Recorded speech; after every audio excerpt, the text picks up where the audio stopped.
جامع ترمذی کی حدیث پاک ہے، فرمایا معراج کی رات اللہ عز و جل نے اپنا دست قدرت میرے شانوں کے درمیان رکھا، فوجدت برد اناملی بین صدیا، میں نے اس کی ٹھنڈک اپنے سینے میں محسوس کی، اور فرمایا فعلمت ما فی السماوات و ما فی الارض، زمین و آسمان کی ہر چیز کا مجھے علم حاصل ہو گیا، ہر چیز کا علم حاصل ہو گیا۔ یہ حدیث پاک جامع ترمذی کی کتاب و تفسیر میں، اور یہی حدیث پاک ان الفاظ کے ساتھ بھی جامع ترمذی میں موجود ہے۔ فرمایا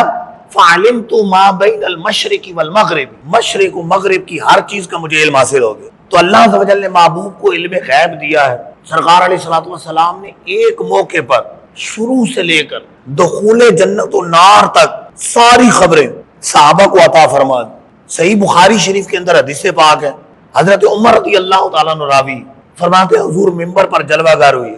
اور فاخبرنا عن بدء الخلق، مخلوق کی ابتدا سے بتانے لگے، اتنا بتایا اتنا بتایا اتنا بتایا، حتی دخل اہل الجنت منازلہم ودخل اہل النار منازلہم، یہاں تک کہ جنتی جنت میں اپنے ٹھکانوں پر اور جہنمی جہنم میں اپنے ٹھکانوں پر چلے گئے۔ فحفظ ذالک من حفظہ ونسی ذالک من نسیہ، جس نے یاد رکھا سو یاد رکھا، جو بھول گیا سو بھول گیا۔ حضور نے تو ایک محفل میں ابتدائی خلق سے لے کر دخول جنت و نار تک ساری خبریں اپنے صحابہ کو عطا فرما دی۔ یہ حدیث پاک صحیح بخاری میں، تو اس کے جو شارحین ہیں علامہ عینی، علامہ ابن حجر عسقلانی، انہوں نے اس حدیث کے تحت لکھا ہے کہ تھوڑے وقت میں ایک مجلس میں اتنی غیب کی خبریں بتا دینا، اتنا سب کچھ بتا دینا حضور کا معجزہ ہے۔